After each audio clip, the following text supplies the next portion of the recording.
Good morning students. बच्चों, last video lecture में अपन study कर चुके हैं कैरेक्टरिस्टिक्स ऑफ पॉपुलेशन। इस वीडियो लेक्चर में अपन स्टार्ट करने वाले हैं ग्रोथ मॉडल्स। जो बच्चों पॉपुलेशन में ग्रोथ होती है उस ग्रोथ के पैटर्न कैसे होते हैं, ठीक है।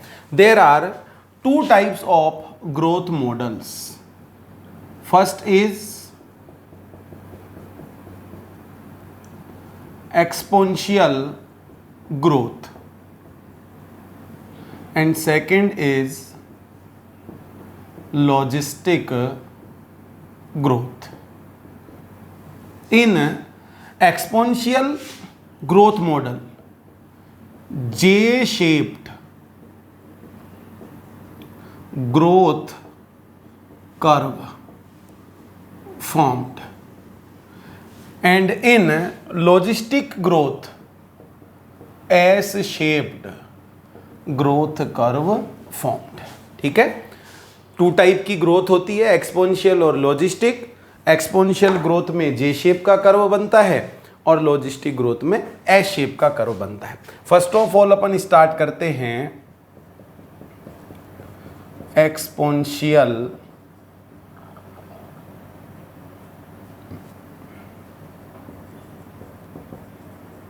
ग्रोथ। देखो बच्चों, पहली कंडीशन, एक्सपोनेंशियल ग्रोथ होने के लिए रिसोर्सेज अनलिमिटेड। रिसोर्सेज कैसे होने चाहिए? अनलिमिटेड। और बच्चों, जब रिसोर्सेज अनलिमिटेड होते हैं तो फिर स्पीशीज रिप्रोड्यूस और realise its biotic potential. Species अपने बायोटिक पोटेंशियल को महसूस करने की कोशिश करती है अगर रिसोर्सेज अनलिमिटेड होते हैं तो, जैसा डार्विन ने बताया था। अब अगर बात करें बर्थ रेट, बर्थ नहीं, पर कैपिटा रेट, बर्थ रेट को डिनोट करें बी से और डेथ रेट इसको डिनोट करें डी से। ठीक है, birth rate b, death rate d. तो एक पर्टिकुलर टाइम पीरियड में population increases and decreases will be. ठीक है, तो देखो एक पर्टिकुलर टाइम पीरियड टी की अपन बात करें तो dn upon dt, t time में n में जो चेंज होगा dn upon dt is equal to b minus d into n। dn upon dt is equal to b minus d into n। b is birth rate, d is death rate. ठीक है, if b minus d is equal to r, then dn upon dt is equal to rn। dn upon dt is equal to rn। तो ये equation हो जाएगी बच्चों exponential growth के लिए। अब देखो यहां पर जो r है, r intrinsic rate of natural increase, intrinsic rate of natural increase, ये माना गया है बच्चा क्या? आर। और r is a important parameter for observe effect of biotic and abiotic factors on population density. Clear? Population density पर biotic और abiotic factors का क्या इफेक्ट है, ठीक है, वो डेंसिटी को इंक्रीज कर रहे हैं कि वो डेंसिटी को डिक्रीज कर रहे हैं, इसका पता लगाने के लिए आर जो है वो बच्चों एक इंपॉर्टेंट पैरामीटर है। अगर बात की जाए आर वैल्यू की, r value of Norway rats, Norway के चूहों के लिए आर वैल्यू बताई गई है 0.015। R value of flour beetle 0.12। R value of human population according census of 1981 0.0205। तो ये बच्चों आर वैल्यूज बताई गई है नॉर्वे रेट के लिए 0.015, फ्लोर बीटल के लिए 0.12, 1981 की सेंसस के अकॉर्डिंग फॉर ह्यूमन पॉपुलेशन 0.0205। और एक इंपॉर्टेंट पैरामीटर है बायोटिक और एबायोटिक फैक्टर्स का इंपैक्ट देखने के लिए कि पॉपुलेशन की डेंसिटी के ऊपर वो क्या इंपैक्ट डाल रहे हैं। क्लियर? अब देखो बच्चों, अगर ग्राफ की बात की जाती है, जो यहां पर बात हुई थी ना जे shaped growth curve, T time and population density,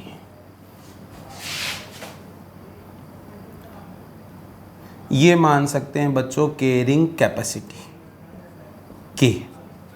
तो अगर पॉपुलेशन की डेंसिटी और साइज और टाइम टी के बीच ग्राफ प्लॉट किया जाता है एक्सपोनेंशियल ग्रोथ का, तो ग्राफ आता है बच्चों जे शेप का। ग्राफ कैसा आता है? जे शेप का, dn/dt = rn। अब देखो बच्चों, होता क्या है, अगर रिसोर्सेज कैसे हैं? अनलिमिटेड। अनलिमिटेड रिसोर्सेज होंगे तो पॉपुलेशन के जो इंडिविजुअल्स होते हैं अपनी मैक्सिमम कैपेसिटी से क्या होंगे? रिप्रोड्यूस होंगे, रिसोर्स को यूटिलाइज करेंगे और अपनी जो बायोटिक पोटेंशियल की एबिलिटी है उसको फील करने की वो कोशिश करते हैं। तो बच्चों पॉपुलेशन का नंबर बहुत तेजी से इंक्रीज होता है और ग्राफ तेजी से ऊपर बढ़ता है। अब जैसे जैसे इंडिविजुअल्स का नंबर बढ़ता जाता है, रिसोर्सेज जो होते हैं वो बच्चों खत्म हो जाते हैं। Starvation, high rate of mortality, resources finish हो जाते हैं स्टारवेशन की वजह से और हाई रेट ऑफ मोर्टेलिटी की वजह से। At the time of ending population क्या हो जाती है? क्रैश हो जाती है। पॉपुलेशन क्या हो जाती है बच्चों? क्रैश हो जाती है लास्ट में, फाइनली। तो ये जो ग्राफ होता है, फाइनली ये जो जे शेप का कर्व होता है, वो इस तरीके से पॉपुलेशन क्या हो जाएगी? क्रैश हो जाएगी। क्लियर? जैसे कई बार आपने देखा होगा रेनी सीजन में जो इंसेक्ट पॉपुलेशन होती है, जैसे ही रेनी सीजन स्टार्ट होता है इंसेक्ट की पॉपुलेशन में इंडिविजुअल्स का नंबर बहुत तेजी से बढ़ता है और जैसे जैसे सीजन की एंडिंग होती है वो इंसेक्ट जो होते हैं वो पूरी तरह से क्या हो जाते हैं? फिनिश हो जाते हैं।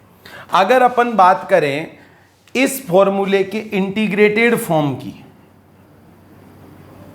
तो NT = N0ERT, ठीक है। यहां पर NT population, at time t, n0 population at time 0 are intrinsic rate of natural increase t time, और ई बच्चों बेस ऑफ लॉगरिथम, ठीक है, ई क्या है, बेस ऑफ लॉगरिथम। तो ये सारी कंडीशन हो जाएगी किसके लिए, एक्सपोनेंशियल ग्रोथ के लिए। डार्विन क्या कहता है, अगर रिसोर्सेज अनलिमिटेड, अब देखो जनरली नेचर में ऐसा नहीं होता है, भले ही रिसोर्सेज सफिशिएंट हो लेकिन फाइनली वो रिसोर्सेज क्या हो जाते हैं, लिमिटेड हो जाते हैं। देख आइडियल सी कंडीशन है ये, ज़्यादातर जो हैबिटेट होते हैं नेचर में उनके अंदर रिसोर्सेज अनलिमिटेड नहीं होते। हाँ, ऐसा ज़रूर होता है कि एक मैक्सिमम पॉपुलेशन को प्रोवाइड करवाने के लिए हैबिटेट में नेचर में रिसोर्सेज अवेलेबल होते हैं, लेकिन वो अनलिमिटेड नहीं होते। अगर रिसोर्सेज अनलिमिटेड होंगे तो एलिफेंट लाइक स्लो ग्रोविंग जो ऑर्गेनिज्म होंगे उनका नंबर ही थोड़े टाइम में क्या हो जाएगा, बहुत ज़्यादा हो जाएगा। क्योंकि रिसोर्सेज अगर अनलिमिटेड हैं, फूड, वाटर, स्पेस, ये लगातार मिलता जाए, चाहे कितने ही पैदा होते जाओ, तो वो अपनी पूरे पोटेंशियल को यूज लेकर रिप्रोड्यूस होंगे, तो एक थोड़े टाइम पीरियड के बाद में ही उनका नंबर बहुत ज़्यादा हो जाएगा। तो बच्चों इस टाइप का जो ग्रोथ मॉडल है ये ज़्यादा रियलिस्टिक नहीं माना गया है। क्यों? क्योंकि जो रिसोर्सेज हैं वो अनलिमिटेड टाइम के लिए अनलिमिटेड नहीं हो सकते हैं, कभी ना कभी तो वो क्या होंगे, लिमिटेड होंगे ही होंगे। तो बच्चों जे शेप का ग्रोथ कर्व किस कंडीशन में मिल सकता है, जब रिसोर्सेज अनलिमिटेड हो। अगर एग्जांपल अपन देखें, एल्गल ब्लूम, वाटर बॉडीज में आपने देखा होगा, कोई पोल्यूटेड वाटर बॉडी है, ऑर्गेनिक मैटर या पोल्यूटेंट्स उसमें रिलीज किए जा रहे हैं, तो एल्गी की बहुत ज़्यादा ग्रोथ होती है। एल्गल ब्लूम है। लैमिंग ऑफ टुंड्रा, टुंड्रा रीजन में एक एनिमल होता है लैमिंग, और इसके साथ साथ बच्चों population of insect in rainy season, ये सभी एग्जाम्पल हो जाएंगे एक्सपोनेंशियल ग्रोथ के। क्लियर? अब बच्चों ये जो ग्रोथ का कर्व बना है, ग्रोथ का कर्व एक्सपोनेंशियल ग्रोथ में कौन सा होता है, जे शेप का। इस जे शेप के ग्रोथ कर्व में 2 स्टेज होती है ना, वो कौन कौन सी है वो अपन देखते हैं।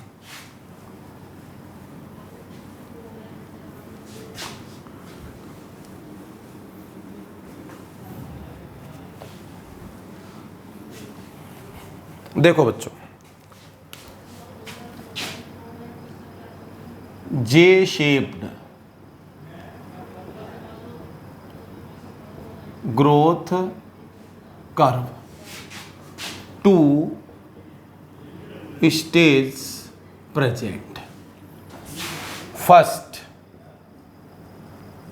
लैग फेज, लैग फेज, ठीक है। लैग फेज के अंदर बच्चों नो ग्रोथ और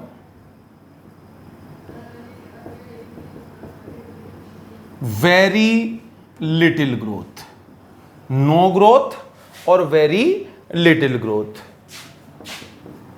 time utilised for adapted in habitat. जो ऑर्गेनिज्म होते हैं वो इस टाइम पीरियड में अपने हैबिटेट में बच्चों क्या होते हैं, अडेप्टेड होते हैं। उनका पूरा फोकस हैबिटेट के अकॉर्डिंग उसमें ढलने में होता है। उस टाइम पीरियड में वो रिप्रोड्यूस नहीं होते हैं या बहुत स्लो रेट से रिप्रोड्यूस होते हैं। Then second phase logarithmic phase या exponential phase. After establishment, after establishment of individuals of population, resources utilized by maximum capacity, maximum capacity से रिसोर्सेज यूटिलाइज्ड किए जाते हैं। तो rapid increase in population growth, population की growth में rapid increase होता है और बच्चों जो ग्राफ होता है वो ग्राफ ऐसे तेजी से ऊपर चढ़ता है। इसी फेज को, ये जो फेज है इसी को बच्चों क्या कहा जाता है, एक्सपोनेंशियल फेज या लॉगरिदमिक फेज। क्लियर? अब रेगुलर रिसोर्सेज यूटिलाइज होते जाएंगे, नंबर इंक्रीज बढ़ता जाएगा। After beyond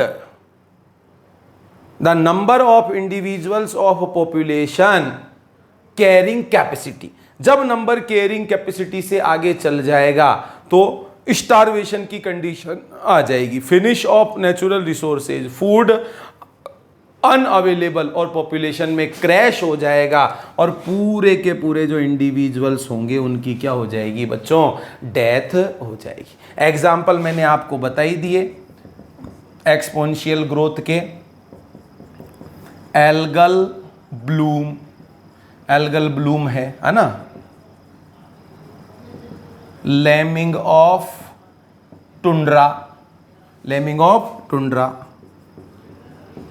growth of insect in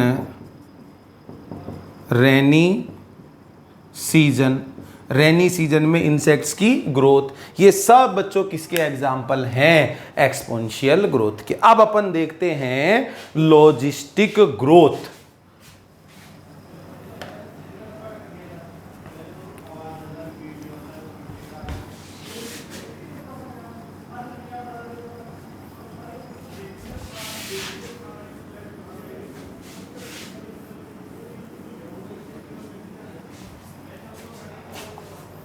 second,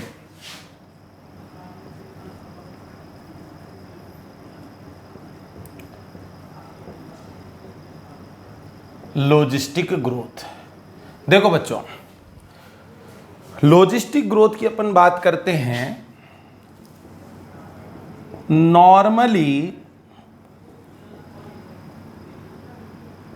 resources are limited in habitat. Normally बच्चों रिसोर्सेज हैबिटेट में क्या होते हैं, लिमिटेड होते हैं। अब डार्विन ने क्या बात बताई, survival of fittest, survival of fittest. Individuals के बीच में क्या होता है, competition,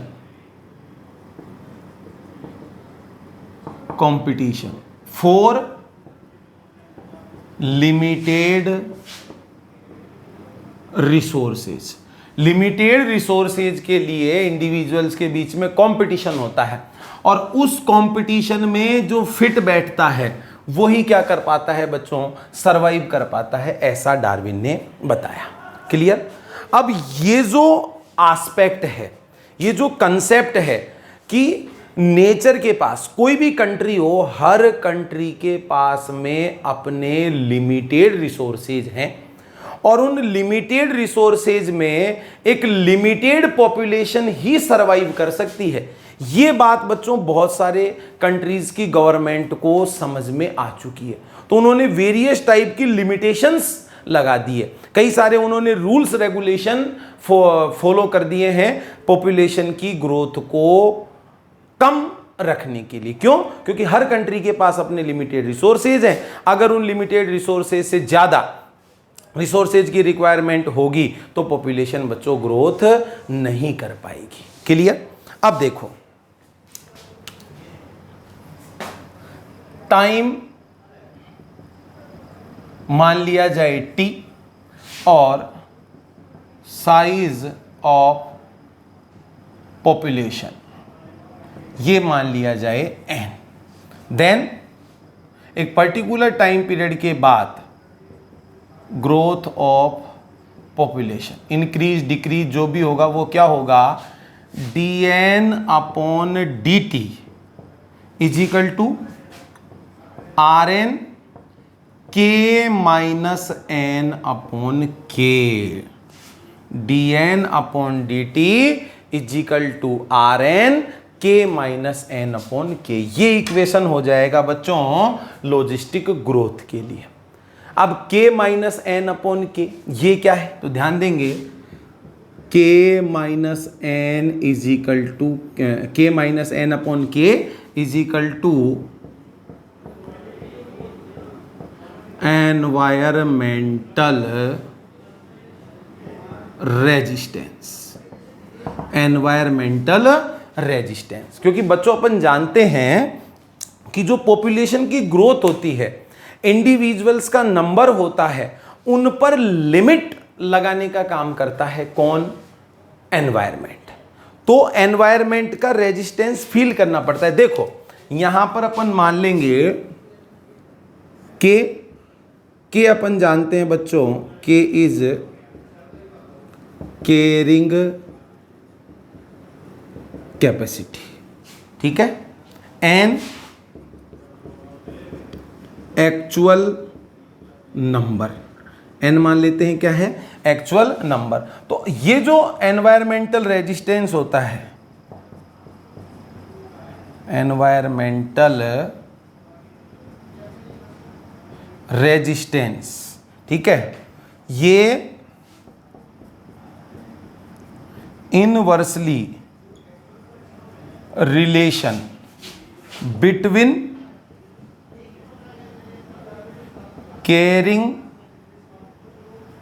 capacity and actual number. Actual number और difference, inversely relation between difference of carrying capacity and actual number. देखो एग्जांपल से समझाता हूं। सपोज अगर अपन बात करें, माना कोई एक नेशनल पार्क है, ठीक है, उस नेशनल पार्क में प्रेजेंट है टाइगर्स, ठीक है। तो उस टाइगर्स की जो कैरिंग कैपेसिटी बताई है वो सपोज 1000 मान लो कि उस नेशनल पार्क में 1000 टाइगर्स रह सकते हैं मैक्सिमम, ये उसकी कैरिंग कैपेसिटी है। अब सपोज जो एक्चुअल नंबर है वो एक्चुअल नंबर मान लो 500 है, ठीक है। तो कैरिंग कैपेसिटी 1000 टाइगर है और एक्चुअल नंबर 500 है, इसको मान लो k, इसको मान लो n। तो बच्चों ये जो डिफरेंस है, डिफरेंस ज्यादा है। अब सपोज कैरिंग कैपेसिटी 1000 है और मान लो एक्चुअल जो नंबर है वो हो गया 800, तो ये डिफरेंस क्या हो गया, कम हो गया। तो सिंपल सी बात है, यहां पर मैंने लिखा एनवायरमेंटल रेजिस्टेंस जो होगा वो इनवर्सली रिलेशन प्रेजेंट होगा between difference of carrying capacity and actual number. Carrying capacity और एक्चुअल नंबर के बीच में अगर डिफरेंस ज्यादा है तो एनवायरमेंटल रेजिस्टेंस कम होगा। कैरिंग कैपेसिटी और एक्चुअल नंबर के बीच में डिफरेंस कम है तो बच्चों एनवायरमेंटल रेजिस्टेंस ज्यादा हो जाएगा। क्यों? क्योंकि वो नंबर क्लोज पहुंच चुका है। जो एक्चुअल नंबर है इंडिविजुअल्स का वो कैरिंग कैपेसिटी के क्लोज पहुंच चुका है, तो बच्चों एनवायरमेंट रेजिस्टेंस लगाएगा, ठीक है। उन इंडिविजुअल्स के बीच में कंपटीशन होगा रिसोर्सेज को यूटिलाइज करने के लिए, और जब वो रिसोर्सेज को यूटिलाइज करने के लिए कंपटीशन करेंगे तो बच्चों जो फिटेस्ट होंगे वो फिटेस्ट ही क्या हो पाएंगे, सरवाइव कर पाएंगे। बाकी को या तो उनकी डेथ होगी या फिर उनको इमाइग्रेट होना पड़ेगा, उस हैबिटेट को वहां से छोड़कर जाना पड़ेगा। तो ये चीज बच्चों नेचर में जनरली देखने को मिलती है। जनरली नेचर में ऐसा ही होता है, कोई भी हैबिटेट ऐसा नहीं है जहां पर एक लॉन्ग टाइम के लिए, अनलिमिटेड टाइम पीरियड के लिए रिसोर्सेज क्या हो, अनलिमिटेड हो। भले ही रिसोर्सेज सफिशिएंट हों, बहुत ज़्यादा हों, लेकिन अल्टीमेटली वो रिसोर्सेज क्या हो जाएंगे, लिमिटेड हो जाएंगे। क्लियर? तो ये तो बच्चों बात हो गई इक्वेशन की, जो लॉजिस्टिक ग्रोथ है उसके इक्वेशन की बात हो गई। अब अगर अपन बात करें ग्रोथ कर्व की, growth curve in logistic growth, वो अपन देखते हैं।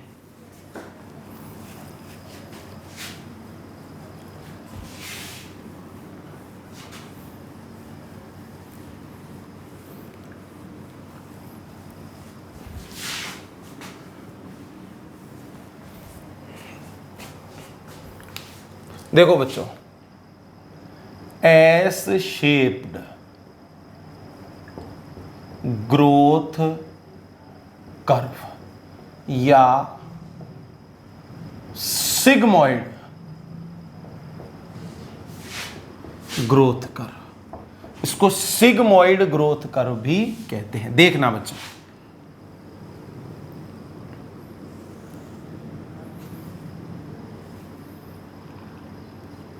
टाइम टी,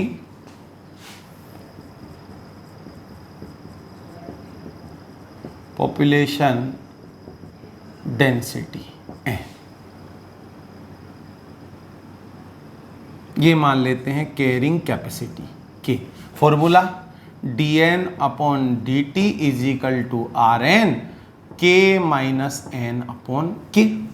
अब बच्चों ग्राफ की अगर अपन बात करते हैं तो ग्राफ यहां पर बनता है, कर्व यहां पर बनता है सिग्मॉइड।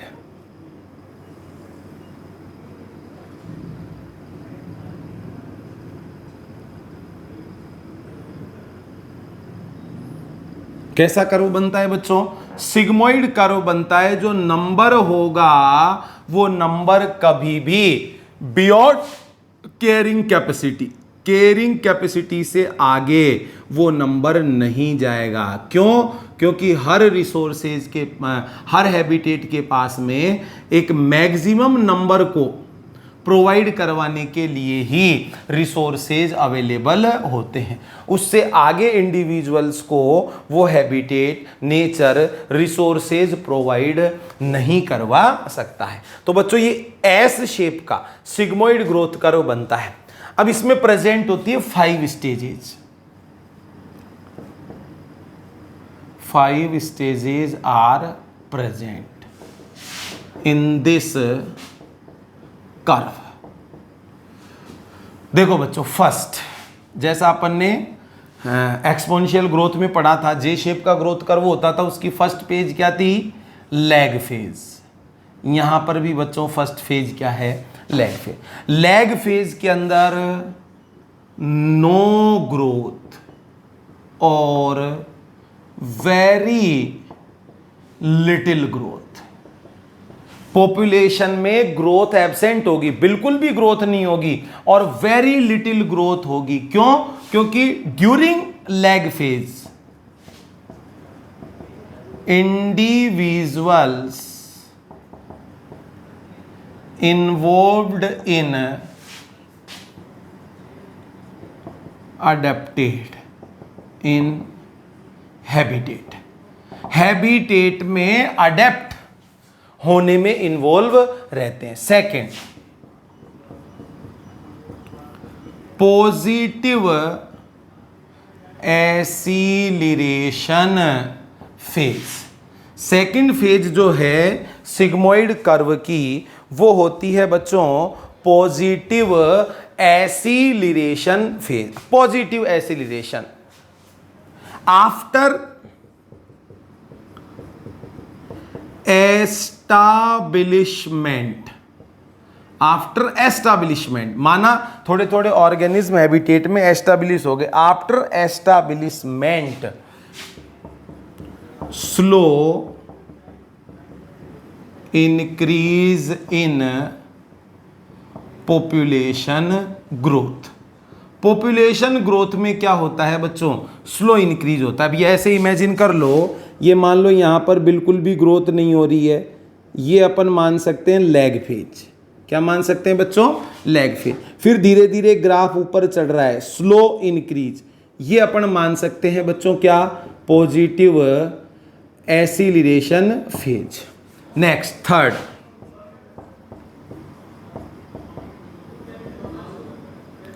लॉगरिदमिक फेज या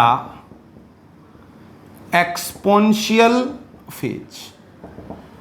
अब बच्चों एक्सपोनेंशियल फेज तो अभी तक ये जो ग्राफ तेजी से ऊपर चढ़ रहा है,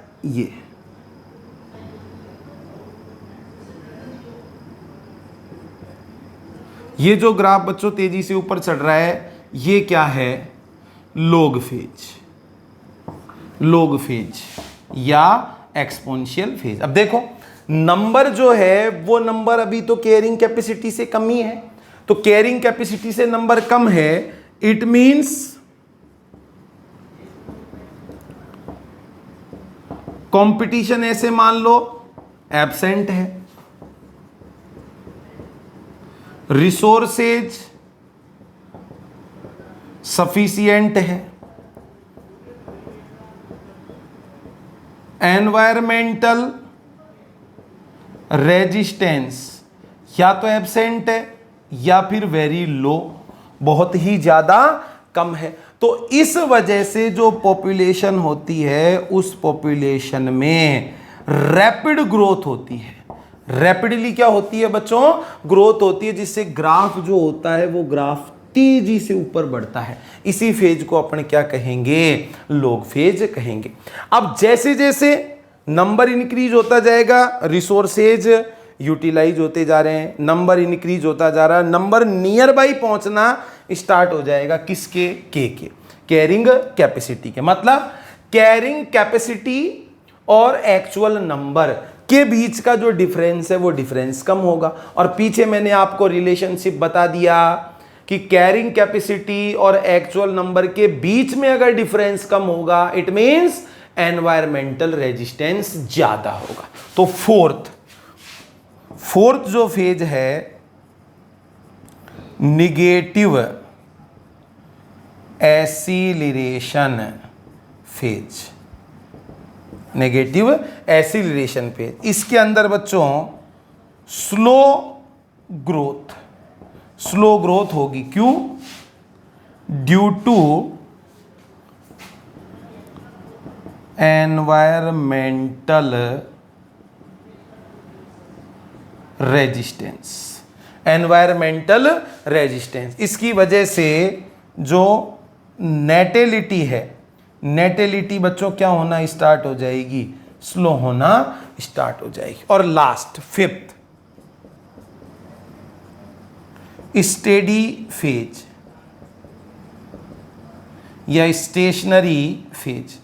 स्टेशनरी जो फेज होगी इसमें बच्चों नेटेलिटी और मोर्टेलिटी क्या हो जाएगी, इक्वल। कब, when population density reach at के। जब पॉपुलेशन डेंसिटी कहां तक पहुंच जाती है, के तक पहुंच जाती है, तो उसके आगे बच्चों पॉपुलेशन में ग्रोथ नहीं होती है। और के पर पहुंचने के बाद natality, birth rate, mortality, death rate equal होने की वजह से ये ग्राफ स्टेबल हो जाता है। अब ये आगे ऊपर नहीं बढ़ता है। ये जो बच्चों फेज होती है इसी को अपन कहेंगे स्टेडी फेज या स्टेशनरी फेज। अब याद करो, in exponential growth finally population become crash. Population last में क्या हो जाती है, क्रैश हो जाती है। लेकिन यहां पर बच्चों पॉपुलेशन क्या हो गई, स्टेबल। पॉपुलेशन क्या हो गई, स्टेबल हो गई। इस स्टेडी फेज या स्टेशनरी फेज में ग्रोथ क्या मानी जाएगी, जीरो ग्रोथ मानी जाएगी। क्यों, because natality and mortality equal to each other. Clear. तो बच्चों दोनों में डिफरेंस आपको समझ में आ गया, दोनों की इक्वेशन हो गई, ग्रोथ के कर्व हो गए और जो कर्व थे उस कर्व की वेरियस स्टेजेस हो गई। अब बच्चों एक समराइज्ड फॉर्म में अपन देख लेते हैं डिफरेंसेस बिटवीन एक्सपोनेंशियल ग्रोथ और logistic growth. Between J shape growth curve और सिग्मोइड ग्रोथ कर्व।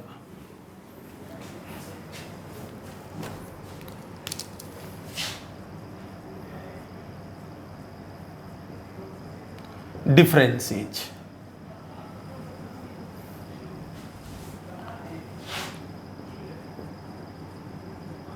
जे शेप्ड ग्रोथ कर्व, कौन सी ग्रोथ में?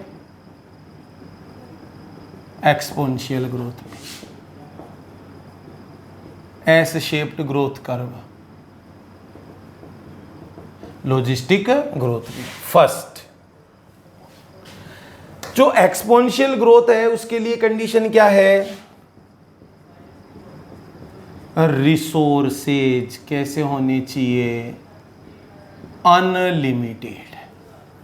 और बच्चों जो लॉजिस्टिक ग्रोथ होती है, लॉजिस्टिक ग्रोथ कैसी रिसोर्सेज की कंडीशन में होगी? लिमिटेड। और अपन जानते हैं बच्चों रिसोर्सेज सभी हैबिटेट में अनलिमिटेड नहीं होते हैं। तो बच्चों जो एक्सपोनेंशियल ग्रोथ है, जे शेप्ड कर्व है, ये लेस रियलिस्टिक, और जो बच्चों सिग्मोइड कर्व है, लॉजिस्टिक ग्रोथ है, ये more realistic. Clear?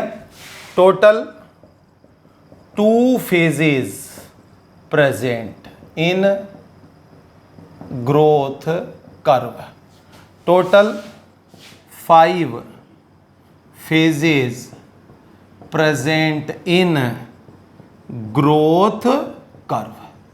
Growth curve जो होता है उसमें टोटल 5 फेजेज होती है। Fourth equation dN/dt is equal to Rn, इसकी इक्वेशन क्या हो जाएगी? dN/dt is equal to Rn k minus n/k। यहां पर बच्चों एनवायरमेंटल रेजिस्टेंस का कोई रोल नहीं है। Environmental resistance not play important role, और यहां पर environmental resistance play important role. Clear? Ultimately क्या होता है? अल्टीमेटली पॉपुलेशन क्रैश, पॉपुलेशन क्या हो जाती है? क्रैश हो जाती है, और इधर पॉपुलेशन स्टेबल। पॉपुलेशन क्या हो जाती है बच्चों? स्टेबल हो जाती है। एग्जाम्पल मैं आपको बता चुका। अगर एक्सपोनेंशियल ग्रोथ की अपन बात करते हैं, lemming of tundra, algal bloom, growth of insect in rainy season, ये सब बच्चों किसके एग्जाम्पल हो जाएंगे? एक्सपोनेंशियल ग्रोथ के। अगर अपन देखिए yeast cell in culture plate और कल्चर मीडियम, वो बच्चों किसका एग्जाम्पल हो जाएगा? लॉजिस्टिक ग्रोथ का। मोस्ट ऑफ ऑर्गेनिज्म एनवायरमेंट में, हैबिटेट में, नेचर में लॉजिस्टिक ग्रोथ ही करते हैं, और ग्रोथ का कर्व कैसा बनता है? सिग्मोइड बनता है। तो इस तरीके से बच्चों ये आपके कंप्लीट होते हैं ग्रोथ मॉडल्स। अब एक छोटा सा पॉइंट है जो कि अपने एनसीईआरटी में मेंशन किया गया है, मैं आपको एक्सप्लेन कर देता हूं। Life history variations, life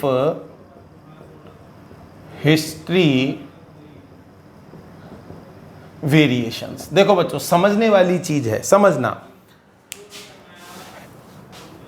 individuals of each species adapted in his environment, her species के इंडिविजुअल अपने एनवायरमेंट में अडेप्टेड रहते हैं फॉर पोटेंशियली रिप्रोड्यूस, कि वो पोटेंशियली क्या हो सके? रिप्रोड्यूस हो सके।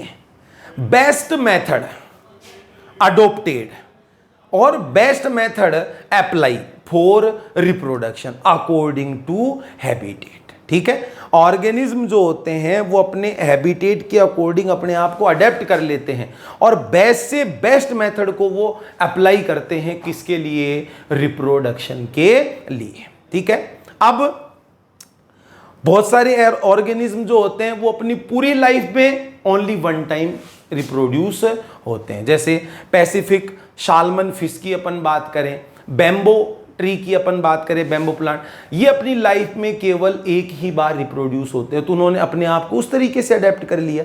बहुत सारे many time reproduce in his life, वो अपनी लाइफ में कई बार रिप्रोड्यूस होते हैं, like most of mammals and most of birds. ठीक है, तो कुछ ने अपने आप को लाइफ में कई बार रिप्रोड्यूस करने के अकॉर्डिंग अडेप्ट कर लिया और कुछ ने एक ही बार। अब अगर ऑफ स्प्रिंग का साइज और नंबर देखें, many organism produce a large number of smaller size, a larger number of smaller size of spring, like oyster है, पेलेजिक फिश है, ये लार्जर नंबर में स्मॉल साइज के ऑफ स्प्रिंग प्रोड्यूस करते हैं। And many organisms produce larger sized of spring in less number, less number में larger size. देखो दो कंडीशन है, कई ऑर्गेनिज्म तो ऐसे होंगे जो हायर नंबर में स्मॉलर साइज के इंडिविजुअल प्रोड्यूस करते हैं, बहुत ज्यादा नंबर में स्मॉलर साइज के, लाइक ऑयस्टर, पेलेजिक फिश एटसेट्रा। और कुछ ऐसे होते हैं जो लार्जर साइज के फ्यू नंबर में ऑफ स्प्रिंग प्रोड्यूस करते हैं, लाइक बर्ड्स एंड मैमल्स। तो बच्चों ये अब जो लाइफ हिस्ट्री वेरिएशंस आए हैं, लाइफ हिस्ट्री फीचर्स जो आए हैं ऑर्गेनिज्म में, ये बच्चों उनके एनवायरनमेंट के अकॉर्डिंग होते हैं। वहाँ के बायोटिक एबायोटिक फैक्टर कैसे हैं, उनका इफेक्ट कैसा है, उसके अकॉर्डिंग एनवायरनमेंट में ऑर्गेनिज्म अपने आप को अडेप्ट कर लेता है, एस्टैब्लिश कर लेता है। ठीक है, सभी ऑर्गेनिज्म एक जैसा रिप्रोडक्शन का मेथड अप्लाई करें, ऑफ स्प्रिंग एक जैसे हों, ये बिल्कुल भी जरूरी नहीं होता। क्लियर? तो ये बच्चों पॉपुलेशन, एक पर्टिकुलर पॉपुलेशन की बात अपन ने कर ली। अब बच्चों नेचर के अंदर ऐसा कोई हैबिटेट नहीं है जहां पर एक कोई आइसोलेटेड पॉपुलेशन मिलती हो, एक ही टाइप की पॉपुलेशन मिलती हो, ऐसा नेचर में कभी भी नहीं होता है। वेरियस टाइप की पॉपुलेशन हैबिटेट में नेचर में प्रेजेंट होती है और एक सिंगल टाइप की पॉपुलेशन के इंडिविजुअल्स को, एक पर्टिकुलर पॉपुलेशन को या पर्टिकुलर स्पीशीज को, आप तो ऐसे मान लो एक सिंगल स्पीशीज सरवाइव नहीं कर सकती है नेचर में आइसोलेटेड फॉर्म में, उसको कम से कम एक अनोदर स्पीशीज का रिक्वायरमेंट तो होता ही है जिसको एज ए फूड वो यूज ले सके। इसका मतलब पॉपुलेशंस देखो intra specific interaction with in A species वो तो होते ही हैं, साथ साथ बच्चों इंटर स्पेसिफिक इंटरेक्शंस भी होते हैं।